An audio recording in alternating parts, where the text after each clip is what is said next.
perkenalkan, nama saya Hoirunisa dengan NIM 190321100009. Pada video kali ini saya akan menjelaskan mengenai analisis tata niaga produk agribisnis komoditas cabai rawit di Kabupaten Pamekasan. Pembahasan yang pertama yaitu mengenai cabai rawit. Cabai rawit merupakan salah satu komoditas tanaman sayuran unggul di Kabupaten Pamekasan yang memiliki potensi yang tinggi untuk dikembangkan karena memiliki peluang yang cukup besar untuk dipasarkan. Luas panen cabai rawit sendiri di Kabupaten Pamekasan mencapai 127 hektar dengan hasil produksi mencapai 9.858 kuintal. Biasanya salah satu sentra usaha tani komoditas cabai rawit di Pamekasan sendiri yaitu di Desa Larangan, Kadur dan sekitarnya. Mengapa di daerah tersebut? Karena wilayah Larangan, Kadur dan sekitarnya memiliki letak dan keadaan geografis yang strategis. Sebelum membahas mengenai cabai rawit, di sini saya akan membahas mengenai produk agribisnis dan non agribisnis terlebih dahulu. Produk agribisnis merupakan salah satu produk hasil pertanian yang memiliki model pemasaran konsentrasi distributif. Konsentrasi distributif merupakan salah satu model pemasaran produk agribisnis di mana hasil panen yang dilakukan oleh para petani dikonsentrasikan terlebih dahulu kepada lembaga-lembaga yang terkait sebelum dipasarkan hasil panennya. Sedangkan untuk produk non-agribisnis memiliki model pemasaran distributif, di mana pemasaran distributif merupakan salah satu model pemasaran mengenai produk non-agribisnis di mana produk yang dihasilkan langsung dijual atau didistribusikan secara langsung kepada konsumen.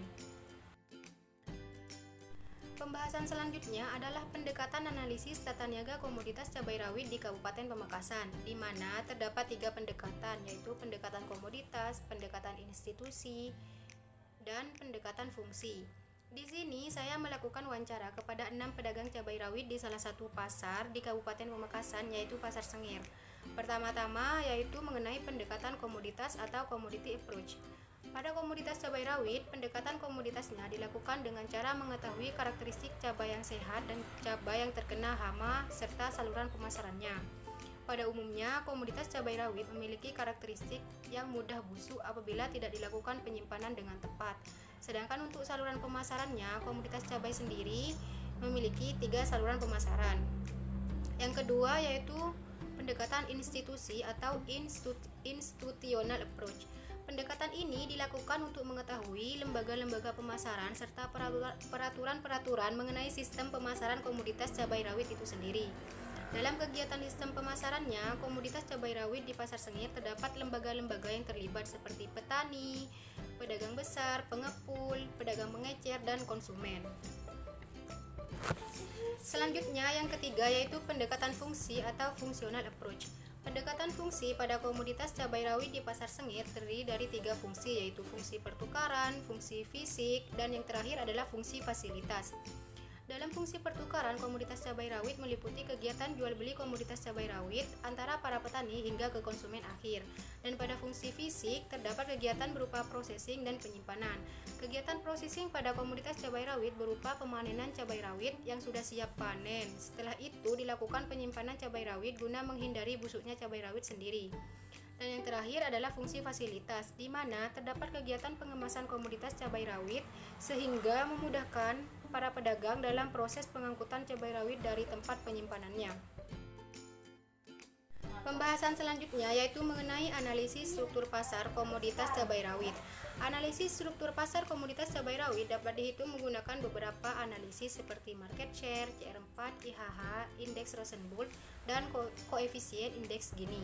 Namun di sini saya hanya menggunakan analisis market share, CR4, dan IHH. Yang pertama yaitu market share.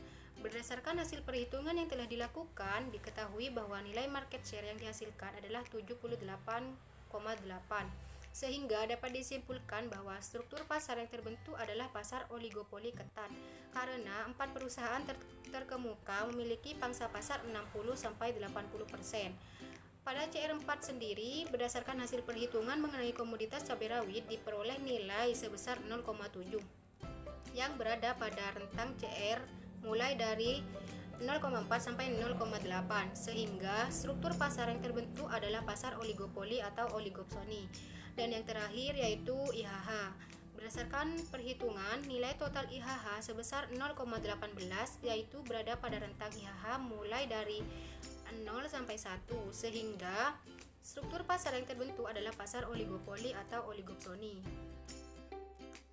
Pembahasan selanjutnya yaitu mengenai analisis perilaku pasar pada komoditas cabai rawit. Dalam analisis ini diketahui terdapat dua pokok pembahasan, yaitu mengenai pemasaran komoditas cabai rawit dan saluran pemasarannya. Dalam pemasaran komoditas cabai rawit terdiri dari beberapa fungsi, yaitu fungsi penjualan dari petani, pedagang besar, pengepul, dan pedagang pengecer. Yang kedua yaitu fungsi pembelian yang dilakukan oleh pedagang besar desa, pedagang pengepul, dan pedagang pengecer. Pada fungsi yang ketiga yaitu fungsi penyimpanan yang dilakukan oleh petani, pedagang besar desa, pengepul, dan pedagang pengecer.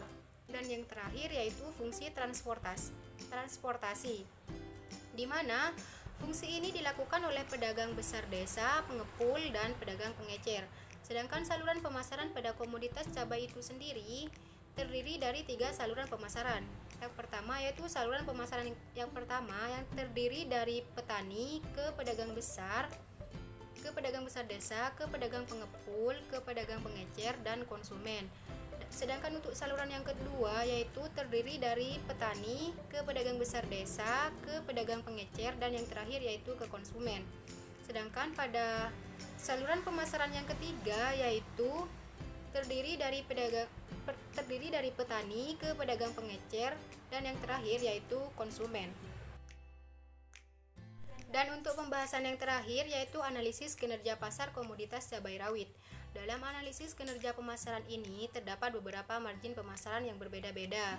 Berdasarkan perhitungan margin yang telah dilakukan, diketahui bahwa margin saluran pemasaran 1 memiliki nilai sebesar 30.000. Margin saluran pemasaran 2 diperoleh nilai sebesar 25.000, sedangkan margin saluran pemasaran 3 diperoleh nilai sebesar 20.000. Dengan demikian dapat disimpulkan bahwa saluran pemasaran 3 lebih dianggap efisien daripada saluran pemasaran 1 dan saluran pemasaran 2. Sedangkan untuk memperoleh hasil farmer share dapat menggunakan rumus yaitu PF per PR kali 100%, di mana berdasarkan hasil perhitungan yang telah dilakukan didapatkan nilai farmer share sebesar 75%. Mungkin hanya itu saja yang dapat saya sampaikan mengenai analisis tata niaga produk agribisnis komoditas cabai rawit di Kabupaten Pamekasan.